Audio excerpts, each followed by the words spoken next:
What's up? Jason here. Thanks for coming in. I'm going to enjoy some coffee right quick. That's pretty good. Not really strong. Not the strongest I've made, but pretty tasty. Actually, the best coffee I've had in a long time was in Europe. We actually went down to Pompeii, which is a couple-hour drive in a bus with a bunch of other people. It was a tour guide thing. At one point during this little mini road trip, we stopped at this I wouldn't call it a truck stop. It was like a roadside diner that you kind of pulled into out of the way to get off to. We went in the morning, so it was very early. So there was a lot of different breakfast items and stuff like that. And when we get there, and understand, I know I was nowhere near being on my diet, but I've had the entire month off, and it was only supposed to be a couple weeks. I was actually going to try during the trip in Europe, I know, Paris and Rome, to avoid as many carbs as possible. That didn't happen. But one thing that ended up happening is because I was off my diet, we stopped at this roadside diner, or roadside, I don't know what you call this thing. It's a diner, cafe, stop, rest point, something like that. I have to tell you, we had the absolute best coffee and the best donut, which they call a ciambella. It was kind of like if you ever had a sopapilla, it's kind of like a dense version of a sopapilla with sugar on top. It was freaking ridiculous. And then on top of that, we had coffee. And the guy behind the counter was doing a good job. He had this huge, giant machine, this espresso coffee making chrome, freaking thing.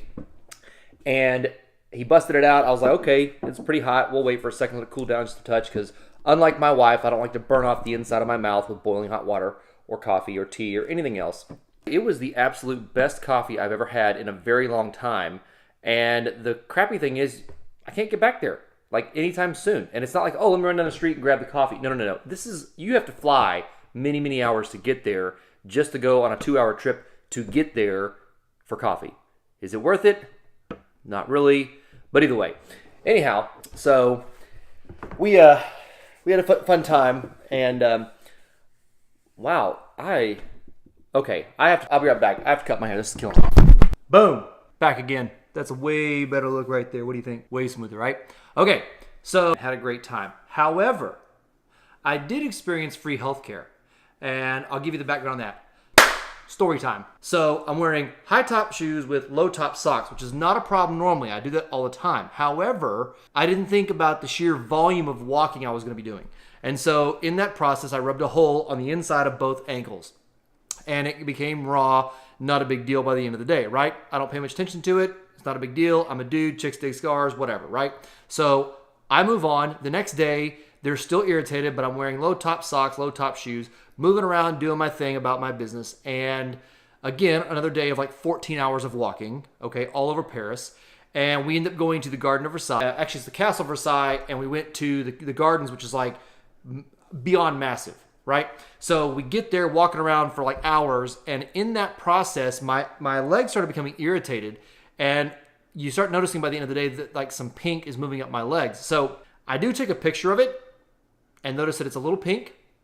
And then a little bit later on, I start realizing the next day that it's actually it's actually getting worse, and it's starting to creep up my leg. By day 3, my ankle had swollen on the right side. Left side wasn't too bad, but both sides actually started creeping up, red and purple, all the way up towards my knee on the inside of my leg.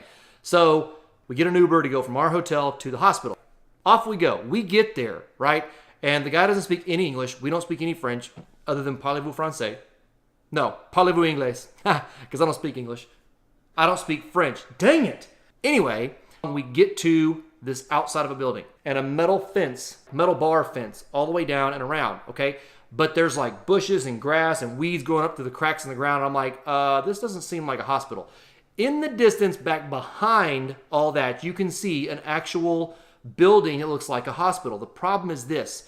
There's no one around, there's no cars, and it's pitch black. I have yet to see a hospital anywhere in my life that is pitch black other than movies, and in those movies, that's not the hospital you want to be in. Get to the door of this gate, and we say, okay, what do we do? There's a little push button. We push the button, light comes on, and all of a sudden, it opens up, right? So we're like, okay, we step in, it shuts behind us, and now we're inside this like parking lot courtyard type area, if you will. So we're in this area that has weeds going up to the parking lot. Again, I remind you, there's no cars in the parking lot, okay? So we continue to move towards this giant shadow of a building. That's the hospital. You can see 1 or 2 lights that are lighting up a hallway, and that's it. There's nothing else going on. There's another push button. My wife pushes the button, and it opens up. So we step in. Things are getting really creepy at this point because we step into this hospital, and once we get in there, there's the one light over this one little receptionist-looking sort of desk, but that's the only light, and it's lighting up whatever it can light up, and that's the only thing you can see. So I'm looking for anything with a cross or a crescent on there or any sort of red, okay? We don't see it, so we start walking down this hallway. We get down towards the end, and we stop, and it's pitch black. All of a sudden, you hear this shh, shh, shh, shh. Look over. There's some older lady in a nightgown, like a hospital gown, who's shuffling her feet, kind of head down, not saying a word, and walks right by. Talk about creep factor going through the roof. I'm like, oh, heck no. I'm not about to be part of a zombie movie. And that's exactly what this looked like. This hospital was like something straight up out of apocalyptic movies, okay? So I'm getting an uneasy feeling. Well, she walks out these two glass doors. The glass doors open. She walks into the next set. That one shuts. The next one opens up, and she walks outside and disappears. She disappears, and of course, I'm still standing around like it's okay. And there's an elevator with a sign that says something like urgency in red. And I'm like, okay. And it has a number 2 next to it, as in the second floor. What emergency room have you ever been in your life that's on the second floor that's hard to get to? I don't know. Different country, different rules. You tell me. We actually get on the elevator, push the button, and wait for it to start. Nothing happens, and the doors have shut. No noise, no nothing. And I'm like, awesome. Now we're stuck inside Creepville 2.0. Then it takes off. It goes up, next floor opens up, walk in, and there's this one light lighting up this whole area, right? And there's a few people, couples and stuff like that, sitting in this little waiting room type area. But there's a glassed-in area that a lady's sitting behind the desk, like a receptionist, but with a computer, and she's got a little desk lamp, and that's the only light on. Why? I don't know. But then next to her is a door, but it's all metal. It's solid metal with holes drilled all through it, okay? And I'm like, what is going on? What science experiment thing did we just walk into? Is this going to be one of those insane asylums that we jump into and next thing you know we can't get out of and no one hears from us ever again? So we walk up and we stand there like we normally would. We stand there and of course we're being courteous. We stand there and don't talk. She doesn't do anything but shuffle her papers and do her thing. And finally, we just said, excuse me. I asked if she spoke English, parlez-vous anglais, and she said no. Okay, well, my foot's killing me. It's hurting to walk, so I go and sit down in this chair. Well, this other lady and her husband sitting across from us say, hey, do you only speak English? I'm like, yes. She goes, okay, you have to wait behind this line or in the chair, and she'll call you. I said, okay. So Jen walks back to the line, this yellow giant line on the ground that has words written on it that we can't read, and I'm sitting in the chair. They get called up into the metal cage, and they disappear. Where they went, couldn't tell you. So they disappear, and then a few minutes later, the door opens up, and this lady steps out, and she kind of looks at us and says, come here, like in, French. So we walk to her, we step in, and I immediately lift my leg up, and my wife points at it, and the girl's like, oh!